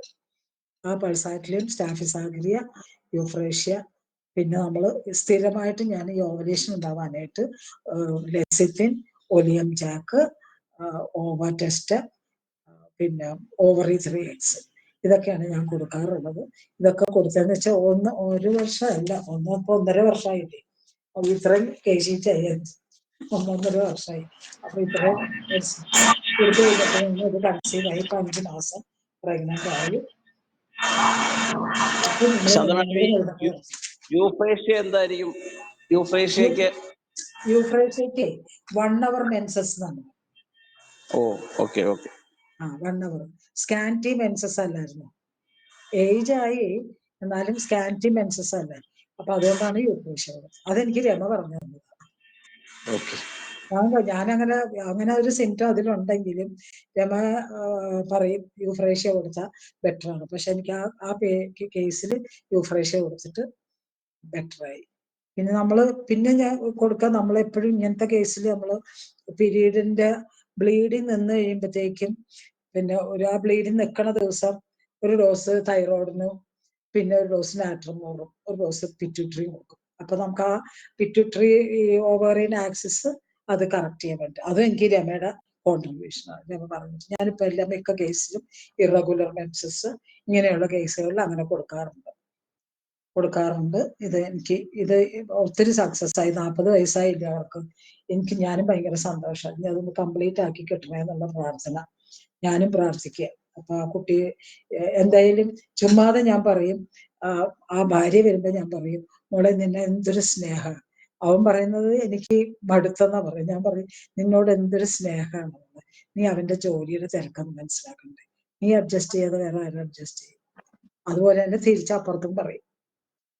നമ്മള് അപ്പൊ അങ്ങനെ അവരുടെ ഒരു കമ്മ്യൂണിക്കേഷൻ ഉണ്ടാക്കി അവരുടെ ഒരു സ്നേഹം ഉള്ളിലേക്ക് കൊണ്ടുവരാനായിട്ട് പറ്റി. അത് കഴിഞ്ഞപ്പോഴത്തേക്ക് ഇപ്പൊ ഹാപ്പിയാണ്. ഓവർ ഹാപ്പിയാണോ പിന്നെ പേടിയാണോ അതൊന്ന് കംപ്ലീറ്റ് ആയി കിട്ടിയാൽ മതിയെന്ന് ഞാനും ഈശ്വരനോട് പ്രാർത്ഥിക്കുന്നു. കാരണം ഒന്ന് തുമ്മിയ വിളിക്കും ഇതൊക്കെ. ഇപ്പൊ ഞാൻ അമൃതയിലാണ് അവർ പോയി കാണിക്കുന്നത്. അപ്പൊ അങ്ങനെ ഒരു കേസ്.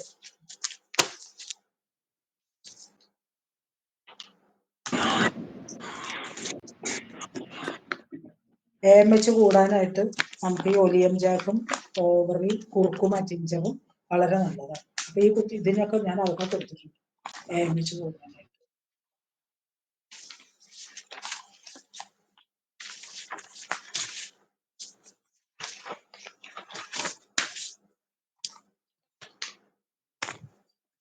ഇനി എന്തെങ്കിലും ഡൗട്ട് ഉണ്ടെങ്കിൽ ഞാൻ പറഞ്ഞുതരാം.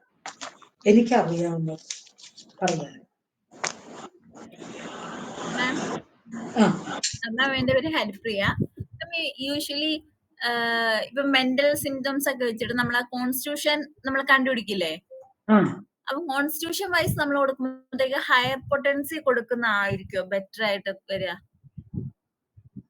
കോൺസ്റ്റിറ്റ്യൂഷൻ കറക്റ്റ് ആയിട്ട് കിട്ടിയ ഹയർ പൊട്ടൻസി തന്നെ കൊടുക്കുക. ആണോ? അപ്പൊ ഏതാ പൊട്ടൻസി? അപ്പം പൊട്ടൻസി നമ്മളാ കോൺസ്റ്റിറ്റ്യൂഷൻ എന്ന് പറയുമ്പോൾ നമ്മൾ ആ ഹയർ ലെവലിൽ ചിന്തിക്കേണ്ടത്. അപ്പൊ ഞങ്ങള് സാറിന് 10M ആണ്. അപ്പൊ ഞാനും രമയൊക്കെ ആണെങ്കിൽ ഞങ്ങള് ഒരു 10M തന്നെ 30 ദിവസം കൊടുക്കും. ഡെയിലി ഡോസ് ആയിട്ടോ? ഡെയിലി ഡോസ് ആയിട്ട് കൊടുക്കും. Okay ma'am. അതെങ്ങനെയാന്ന് വെച്ചാൽ നമ്മളൊരു ഷുഗർ ഓഫ് മിൽക്ക് എടുത്തിട്ട് അതിൽ 30 പൗഡറിനുള്ള ഷുഗർ ഓഫ് മിൽക്ക് എടുക്കും. എന്നിട്ട് അതിലേക്ക് 1 or 2 2 3 ഡ്രോപ്പ് ഇട്ടിട്ട് അതിനെ ആദ്യം ഒന്നിങ്ങനെ സക്കഷൻ ചെയ്തിട്ട് ഒരു പൗഡർ എടുക്കും. അത് നമ്പർ 1 ഫസ്റ്റ് ഡേ. പിന്നെ വീണ്ടും 10 പ്രാവശ്യം ഇത് ടൈട്രേറ്റ് ചെയ്തിട്ട് വീണ്ടും ഒരു പൗഡർ, അത് നമ്പർ 2. അങ്ങനെ 30 പൊതി എടുക്കും 30 ദിവസത്തേക്ക്. കറക്റ്റ് ആയിട്ട് കോൺസ്റ്റിറ്റ്യൂഷൻ കിട്ടിയാൽ അങ്ങനെ ചെയ്യും. എനിക്കൊന്നും അങ്ങനെ നിങ്ങളെ പുതിയ ന്യൂ കമേഴ്സിനൊക്കെ നിങ്ങളുടെ ഒക്കെ വിരൽത്തുമ്പിലാണ് എല്ലാ കാര്യങ്ങളും. നിങ്ങളിങ്ങനെ ഞാനും റെപ്പറേറ്ററി ഒക്കെ മേടിച്ചു വെച്ചാൽ കൂടുതലും റെപ്പറേറ്ററി അങ്ങനെ കൂടുതൽ യൂസ് ചെയ്യുന്നതാണ്. മൈൻഡ് തന്നെ റെപ്പറേറ്ററി. ഞങ്ങളിങ്ങനെയാണ്, ഞാനും രമയൊക്കെ ഇങ്ങനെ കൊടുക്കാറ്.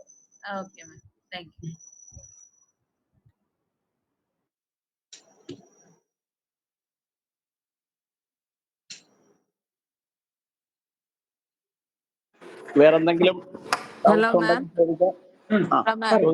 ഒരു ഡൗട്ട് ഉണ്ടായിരുന്ന മാം. ഒരു കേസ് ആയിരുന്നേ.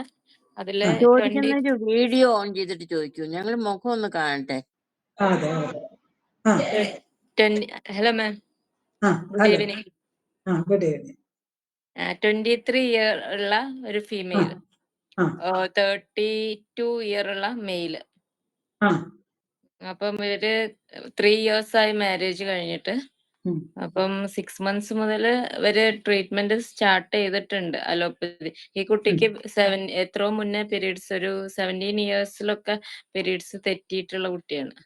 മീൻസ് ഇങ്ങനെ മിനോറി ആയിട്ട് 5 months 6 months ഒക്കെ കഴിഞ്ഞിട്ടാണ് വരിക. അപ്പൊ ഇപ്പൊ 2 പ്രാവശ്യം അബോർഷനായി. ഫസ്റ്റത്തത് 3rd month ഹാർട്ട് ബീറ്റ് ഇല്ല എന്നൊക്കെ പറഞ്ഞിട്ട്, ഹാർട്ട് ഡെവലപ്ഡ് അല്ല എന്ന് പറഞ്ഞിട്ട് നാച്ചുറൽ അബോർഷൻ. രണ്ടാമത്തത് 5th month കഴിഞ്ഞേരെ ക്വാഡ്രപ്പിൾ ടെസ്റ്റ് ഒക്കെ അത്ര ഇതൊന്നും കാണിച്ചില്ല. പക്ഷെ അതുകൊണ്ടാണ് 5th month കടന്നത്. അപ്പൊ അതിനകത്ത് പിന്നെ ടെസ്റ്റ് ചെയ്തപ്പോ പറഞ്ഞു അത് അനിപ്ലോയിഡ് ഉണ്ട്, 13th ക്രോമസോം അനോമലി ആണ്. ജനിക്കുമ്പോ കുട്ടി എന്താ റെറ്റിനൽ കാർസിനോമ ഒക്കെ ആയിട്ടാ ജനിക്കാന്ന് പറഞ്ഞിട്ട് ഇൻഡ്യൂസ്ഡ് അബോർഷൻ ചെയ്തു. അപ്പൊ ഇതാണ് ഇപ്പൊ ഒരു 1 year ആയി, 1 year ആയിട്ടില്ല കേട്ടോ, 6 months ആയിട്ട് ഈ അബോർഷൻ ചെയ്ത് നിക്കാണ്. നമ്മളൊരു കാര്യം ചെയ്യാതെ ആദ്യം ഹസ്ബൻഡിന്റെ സെമൻ നോക്കും.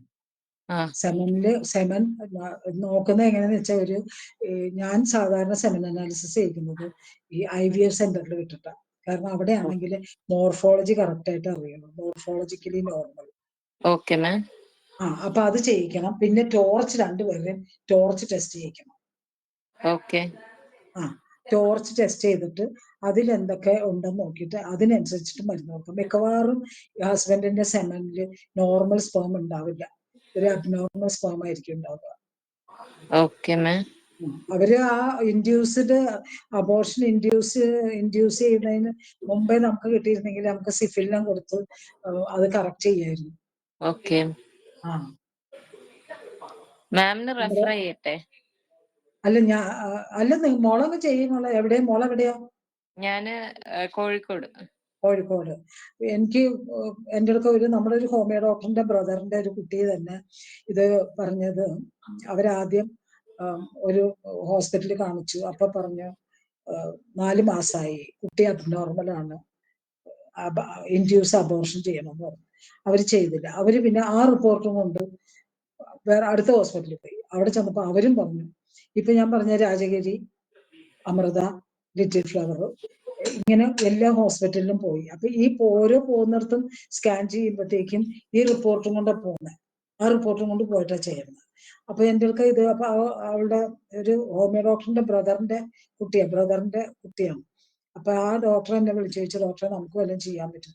അപ്പൊ ഞാൻ 4 മാസം തുടങ്ങി സിഫിലിനം കൊടുത്തു. നമ്മുടെ പ്രോട്ടോകോൾ അനുസരിച്ച് സിഫിലിനം, മെഡോറിനും, കാർസിനോസിൻ, ഇങ്ങനെ ആ പ്രോട്ടോകോൾ കൊടുത്തിട്ട് ഗ്രോത്ത് ഇല്ല എന്ന് പറയുമ്പോൾ ബറേറ്റ കാർബ് 30, പിന്നെ ഈ 5-ഫോസ്, എല്ലാം ഇതെല്ലാം കൊടുത്തു കഴിഞ്ഞിട്ട് പിന്നെ ഞാൻ പറഞ്ഞു ഇനി വരുന്നിട്ട് ഞാൻ ഒരു സെന്റർക്ക് വരാൻ പറഞ്ഞിട്ട് ഇവർക്കത് ഇൻഡ്യൂസ് ചെയ്യാൻ, അബോർട്ട് ചെയ്യാൻ അവർക്ക് താല്പര്യമില്ല. അപ്പൊ ഇവിടെ വന്നു കഴിഞ്ഞപ്പോഴത്തേക്ക് ഞാൻ എന്ത് ചെയ്യുന്ന വെച്ചാൽ ഈ റിപ്പോർട്ടെല്ലാം മേടിച്ച് നോക്കിയിട്ട് ഞാൻ റിപ്പോർട്ട് ഇവിടെ വെച്ചു, എൻ്റെ അടുക്ക വെച്ചു. എന്നിട്ട് ഞാൻ പറഞ്ഞു സ്കാനിങ്ങിന് എഴുതി കൊടുത്തപ്പോൾ ഇവിടെ അടുത്തുള്ള ഒരു ഹോസ്പിറ്റൽ ലാബ് സ്കാനിങ് സെന്ററൊക്കെ അന്ന് അവധിയായിരുന്നു. ഇവിടെ അടുത്തുള്ള ഒരു ഹോസ്പിറ്റലിൽ പോയി സ്കാൻ ചെയ്തു. അപ്പൊ ഒരു കുഴപ്പമില്ല, കുഞ്ഞിന് 7 months ആയി, ഒരു കുഞ്ഞിന് ഒരു കുഴപ്പമില്ല. അപ്പൊ ഞാൻ പറഞ്ഞു ഇനി ഈ റിപ്പോർട്ടും കൊണ്ട് എവിടെയെങ്കിലും പോകാവുള്ളൂ, പഴയ റിപ്പോർട്ട്സ് കളയാൻ പറയും കേട്ടോ. ഒരു റിപ്പോർട്ടും കൊണ്ട് നമ്മളൊരു സ്കാനിങ് സെന്ററിലോട്ട് പോകുമ്പോൾ അവർ അതിന്റെ ബേസ് ചെയ്തുകൊണ്ടായിരിക്കും അവർ എഴുതുക. എന്നിട്ട് ഇപ്പൊ ഡെലിവറി കഴിഞ്ഞു ആ കുഞ്ഞിനെ കൊണ്ടുവന്നു. ആ കുഞ്ഞിന് ഗ്രോത്ത് കുറവുണ്ട്. ബറേറ്റ കാർബ് ഇപ്പോഴും കൊടുത്തോണ്ടിരിക്കുക, ബറേറ്റ കാർബ്, കൾട്ടിവേറ്റ് ഫോസറ്റ്. അതിനാകെ ഉണ്ടായിരുന്ന ഒരു ഡിഫക്റ്റ് പെനിസ് ഇങ്ങനെ ഒട്ടിയിരിക്കുക സ്കോട്ടത്തിൽ. അപ്പൊ യൂറിൻ പോകും, ഹൈപ്പോസ്പാഡിയാന്ന് പറയില്ല നമ്മളിങ്ങനെ, യൂറിൻ ആ ഹോള് മുകളിലേക്കായിട്ട് യൂറിൻ പോകുക. ആ ഒരു ഡിഫക്റ്റ് ആ കുട്ടിക്ക് ഉണ്ടായിരുന്നു. ഈ അൾട്രാസൗണ്ട് ചെയ്ത് NT സ്കാൻ ചെയ്ത് അവിടെ ഡിഫക്റ്റ്. ഞാൻ പറഞ്ഞു ഇവർക്ക് ഫസ്റ്റ് പ്രഗ്നന്റ് ആയതല്ലേ, ഇത് കളയാൻ അവർക്ക് താല്പര്യമില്ല. ഈശ്വരൻ എന്താ തരണം, ഞാൻ സഹിക്കാൻ തയ്യാറാണ്. ഞാൻ പറഞ്ഞു നിങ്ങൾ ദൈവത്തോട് പ്രാർത്ഥിച്ചിരിക്കും, നിങ്ങളുടെ പ്രാർത്ഥന ഈശ്വരൻ കേൾക്കും. പിന്നെ നമ്മൾ ഈ മരുന്ന് തന്നെയാണ് കൊടുത്തിട്ട് ഇപ്പൊ ആ കുഞ്ഞിനെ പ്രസവിച്ച് കൊണ്ടുവന്നു. കുഞ്ഞ് കുറച്ച് ഗ്രോത്ത്, വെയിറ്റ് കുറവാണ്. വെയിറ്റ് കുറഞ്ഞപ്പോ ഞാൻ ഒലിയൻ ജാക്ക് ടിഞ്ചറും ഇട്ട് അബ്രോട്ടാനും ഒക്കെ ഇട്ടിട്ട് കയ്യിലും കാലിലും എല്ലാം പുരട്ടി കുളിപ്പിക്കാൻ പറഞ്ഞു. കൾക്കേരിയ ഫോസ് കൊടുക്കാൻ പറഞ്ഞു, ബറേറ്റ കാർബ് കൊടുക്കാൻ പറഞ്ഞു. നല്ല ചിരിയും ക്യൂട്ട് ഫേസുമാണ്. ആ കുട്ടിക്ക് ഒരു അബ്നോർമാലിറ്റി എന്ന് മുഖത്ത് നോക്കി ഈശ്വര എന്തൊരു ക്യൂട്ട് ഫേസ് ആണ്. പിന്നെ കുറച്ച് ഒരു വെയിറ്റ് കുറവ്. അപ്പൊ നമ്മൾ 2.5 കിലോ, ഞാൻ പ്രസവിച്ചപ്പോ എന്റെ മോള് 1.5 കിലോ ഉണ്ട്, 1.9 ആയിരുന്നു. അപ്പൊ കുറച്ച് ഗ്രോത്ത് കുറവ് അത്രേ ഉണ്ടായിരുന്നുള്ളൂ. ഇൻഡ്യൂസ് ചെയ്തില്ല അവര്. ഇതാണ് ഒരു സ്കാനിങ്, എപ്പോഴും നമ്മൾ സ്കാൻ ചെയ്യുമ്പോൾ ഒരു സ്ഥലത്ത് തന്നെ സ്കാൻ ചെയ്യാതിരിക്കുക. എന്നുവെച്ചാൽ അവർ ആ പഴയ റിപ്പോർട്ട് വെച്ചിട്ട് അവർ പറയും. അത് നമ്മുടെ ഇവിടെ പെരുമ്പാവൂരുള്ള ഒരു ഹോമിയോ ഡോക്ടറിന്റെ ബ്രദറിന്റെ കുട്ടികൾ മിടുക്കൻ. ഞാൻ ഇടയ്ക്ക് ചോദിക്കും വിളിക്കുക അങ്ങനെ ഇരിക്കും, മിടുക്കനായിട്ടിരിക്കുന്നു. അപ്പൊ ഒരു വയസ്സൊക്കെ ആകുമ്പോഴത്തേക്ക് അത് സർജറി ചെയ്തിട്ട് പെനിസിങ്ങനെ ഒട്ടിയിരിക്കുക സ്ക്രോട്ടത്തില്. അപ്പൊ അത് ഇങ്ങനെ ഒന്ന് അത് സർജറി ചെയ്യാന്ന് പറഞ്ഞിട്ടുണ്ട്. ഇപ്പൊ മിടുക്കനായി, ഇപ്പൊ ചിരിയൊക്കെ എന്ത് രസം കാണാം. ഞാൻ പറയും ഈ കുട്ടിയല്ലേ ഒരു കളയാൻ പറഞ്ഞു. നമ്മുടെ കയ്യിലൊക്കെ നമ്മള് നല്ല മെഡിസിൻ ഉണ്ട് അതിനൊക്കെ. ആദ്യം തുടങ്ങിയ നമ്മൾ അതിനൊക്കെ. ഷഫീന ഡോക്ടർ മ്യൂട്ടാണേ. Okay ma'am. ആ റിപ്പോർട്ട് കണ്ടപ്പേ അവര് പറഞ്ഞ ഇൻഡ്യൂസ് ചെയ്യണം തന്നെ നിർബന്ധം പറഞ്ഞായിരുന്നു. പക്ഷെ ജനിച്ചു കഴിഞ്ഞപ്പോ കുട്ടീനെ കണ്ടിട്ട് ഒരു ഡിഫക്റ്റും ഇല്ല. 6 month ആയല്ലോ. അതാണ് നമുക്ക്. പക്ഷെ അവര് പറയുന്നത് അല്ലേ കേൾക്കാൻ പറ്റുള്ളൂ. അത്രയും ഡിഫക്റ്റോട് കൂടിയാ ജനിക്കുക, അല്ലെങ്കിൽ സ്റ്റിൽ ബർത്ത് ആയിരിക്കും, അല്ലെങ്കിൽ ഹാർട്ട് ഡിഫക്റ്റ്. 3-4 സ്ഥലത്ത് പറഞ്ഞു കേട്ടോ മാം. വെൻട്രിക്കിൾ ഡൈലേറ്റഡ് ആണ്. ഈ റിപ്പോർട്ട് ഒരാൾ പറയുന്ന റിപ്പോർട്ടുമായിട്ട് ആ റിപ്പോർട്ടും കൊണ്ട് അടുത്ത സ്ഥലത്തേക്ക് പോകുന്നത് മനസ്സിലായോ? അതുകൊണ്ടാണ് അതിനുശേഷം രണ്ടുപേരുടെയും ക്രോമസോമൽ എനിക്ക് തോന്നുന്നു ടെസ്റ്റ് ചെയ്തിരുന്നു. അതിൽ രണ്ടുപേരുടെയും ഡിഫക്റ്റ് ഇല്ല എന്ന് പറഞ്ഞു. ക്രോമസോമൽ ഡിഫക്റ്റ് രണ്ടുപേർക്കും അല്ലെങ്കിൽ ഓക്കെ മാം. ടോർച്ച് ടെസ്റ്റ് ചെയ്തിട്ട് പിന്നെ സെമൻ അനാലിസിസ് ചെയ്യും. സെമൻ അനാലിസിസ് ചെയ്യുമ്പോൾ അതിൽ തീർച്ചയായിട്ടും അബ്നോർമൽ സ്പേംസ് കൂടുതലുണ്ടാവും. അപ്പൊ അതിനുള്ള മരുന്ന് കൊടുക്കും കേട്ടോ. എന്നിട്ട് നമുക്ക് ഒരു അവധി പറയാം, ഒരു 3 മാസം അല്ലെങ്കിൽ 6 മാസം കഴിഞ്ഞിട്ട് ട്രൈ ചെയ്യാമല്ലോ എന്ന് പറയാം കേട്ടോ. Okay ma'am, thank you. Okay, welcome. ഡോക്ടറെ മാലതിയാണേ. ഹലോ ഡോക്ടറെ,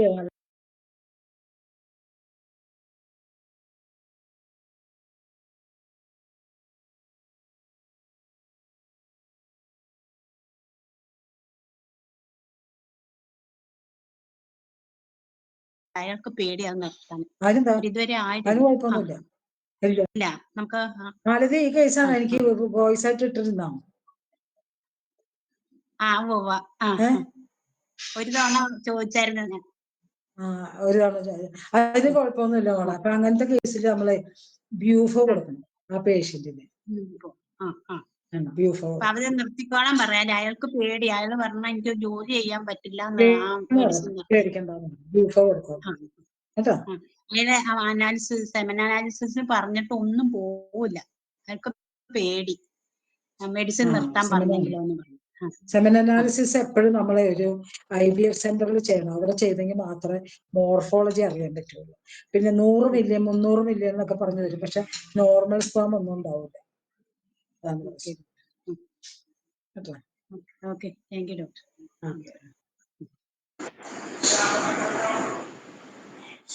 വേറെ ആർക്കെങ്കിലും എന്തെങ്കിലും ഡൗട്ട്സ് ഉണ്ടെങ്കിൽ ചോദിക്കാം. മാലതിയെ കണ്ടിട്ട് കുറെ നാളായില്ല.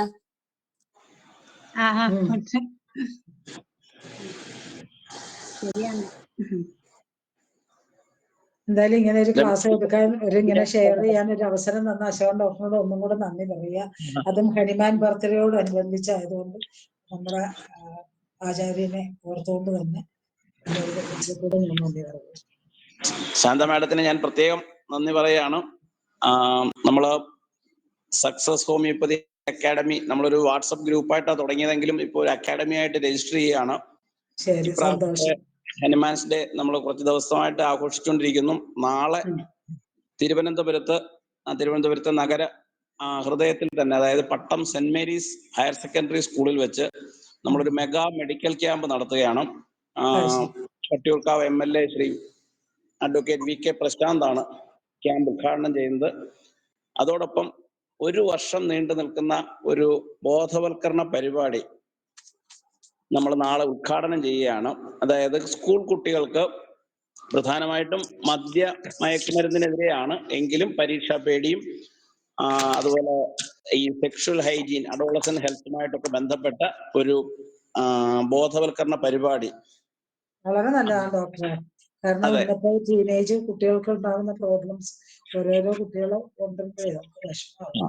അത് പിന്നെ നമ്മൾ കുറച്ച് സന്നദ്ധ സംഘടനകളും ഒക്കെ ആയിട്ട് സംയുക്തമായിട്ട് ചേർന്ന് ഈ പട്ടം സെന്റ് മേരീസ് സ്കൂളിലും, അതുപോലെ പിന്നീട് അവരാണ് നമ്മളുമായിട്ട് ഇപ്പൊ ടൈപ്പ് ആയിരിക്കുന്നത്, ബാക്കി ബന്ധപ്പെടുന്ന എല്ലാ സ്കൂളുകളിലും നമ്മളുടെ ഡോക്ടേഴ്സിനെ തന്നെ ട്രെയിൻ ചെയ്ത് ഒരു കൗൺസിലിങ്ങും ക്യാമ്പുകളും ഇതുപോലെയുള്ള ബോധവൽക്കരണ പരിപാടികളും ഒക്കെ അടുത്ത ഹനുമാൻസ് ഡേ വരെ, അടുത്ത ഏപ്രിൽ 10 വരെ നിൽക്കുന്ന ഒരു വർഷത്തെ പരിപാടി. ശരി. അത് അതും നാളെ അഡ്വക്കേറ്റ് വി കെ പ്രശാന്ത് ഉദ്ഘാടനം ചെയ്യുകയാണ്. ഇതൊക്കെയാണ് നമ്മൾ ഈ വർഷത്തെ ഹനുമാൻസ് ഡേ പരിപാടികൾ. അതുപോലെ 13-ാം തീയതി നമ്മുടെ എറണാകുളത്തെ നാനോനിയോയിൽ വെച്ച് ജെയിംസ് പോൾ സാറിന്റെ ഒരു ഇൻവെസ്റ്റിഗേഷൻസിനെ കുറിച്ചുള്ള ഒരു ക്ലാസ്സോടുകൂടി ഈ വർഷത്തെ പരിപാടികൾ അവസാനിപ്പിക്കുകയാണ്. പിന്നെ നമ്മൾ ഈ പറഞ്ഞ പോലെ ഈ ബോധവൽക്കരണ പരിപാടി തുടർച്ചയായിട്ട് കണ്ടിന്യൂ ചെയ്യുന്നതായിരിക്കും. അതോടൊപ്പം നമ്മളിപ്പോ ഈ ജനുവരി മുതലാണ് നമ്മൾ ഇതുപോലുള്ള ഫിസിക്കൽ ക്ലാസ്സുകൾ തുടങ്ങിയത്. രമാൻഡി ഒരു ക്ലാസ് എടുത്തു, ശാന്ത മാഡം, നമുക്ക് എല്ലാവരുടെയും ക്ലാസ്സുകൾ കഴിഞ്ഞ ഇതിന് തൊട്ട് മുമ്പ് നമ്മൾ ശ്രീധരക്കുറുപ്പ് സാറിനെ കുറിച്ചായിരുന്നു, ശ്രീധരക്കുറുപ്പ് സാറായിരുന്നു. കുറച്ച് കാര്യങ്ങൾ അദ്ദേഹം ഒരു ക്ലിനിക്കിൽ എങ്ങനെ പെരുമാറണം ഡോക്ടർമാര്, തീർച്ചയായിട്ടും ഒരു വലിയ നല്ല ക്ലാസ് ആയിട്ട് നമുക്ക് ഫീൽ ചെയ്തു. കാര്യം വൃത്തിയായിട്ട് ഡ്രസ് ചെയ്തിരിക്കുക, വെറുതെ കെയർലെസ് ആയിട്ടിരിക്കരുത്, ഇങ്ങനെ കുറെ കാര്യങ്ങൾ. അപ്പം ഇതുപോലെയുള്ള ക്ലാസ്സുകൾ നമ്മൾ തുടർന്നും ചെയ്യുന്നതായിരിക്കും. അപ്പോൾ എല്ലാവരുടെയും സഹകരണം നമുക്കുണ്ടാകണം. തീർച്ചയായിട്ടും ഞായറാഴ്ച 9:30 തൊട്ട് 12:30 വരെ എക്സ്റേ ഇൻവെസ്റ്റിഗേഷൻസ് ഒക്കെ കൂടെ ഉള്ള ഒരു പ്രോഗ്രാം. അപ്പോ തീർച്ചയായിട്ടും അപ്പോ നമുക്ക് കൂട്ടായിട്ട് ഈ വർഷത്തെ പിന്നെ വേൾഡ് ഹോമിയോപ്പതി ഡേ സെലിബ്രേഷന്റെ വാർത്തകളൊക്കെ കണ്ടു കാണുമല്ലോ. വളരെ നല്ല രീതിയിൽ എല്ലാ സ്ഥലത്തു നിന്നും, എല്ലാ ജില്ലകളിൽ നിന്നും വളരെ നല്ല റിപ്പോർട്ടാണ് കിട്ടുന്നത്. പബ്ലിക്കിനിടയിൽ നല്ല ഒരു അഭിപ്രായം ഹോമിയോപ്പതിയെ പറ്റി ഉണ്ടാക്കിയെടുക്കാൻ നമുക്ക് കഴിഞ്ഞിട്ടുണ്ട്. ഈ ഒരു ടെമ്പോ കീപ്പ് ചെയ്യുക എന്നുള്ളത് തന്നെയാണ് നമ്മുടെ ഉദ്ദേശം. തീർച്ചയായിട്ടും ഒരിക്കൽ കൂടി ഹൃദയത്തിന്റെ ഭാഷയിൽ ശാന്ത മാഡത്തിനോടും രമാൻഡിയോടും ബാക്കി പരിപാടിയിൽ പങ്കെടുത്ത മുഴുവൻ ഡോക്ടർമാരോടും നന്ദി പറഞ്ഞുകൊണ്ട് അവസാനിപ്പിക്കുന്നു. നന്ദി, നമസ്കാരം, ശുഭരാത്രി. എന്റെ ഈ വാക്കുകൾ കേട്ട എല്ലാ ഡോക്ടർമാരോടും നന്ദി പറഞ്ഞു. Good night. Good night. Take care. Okay.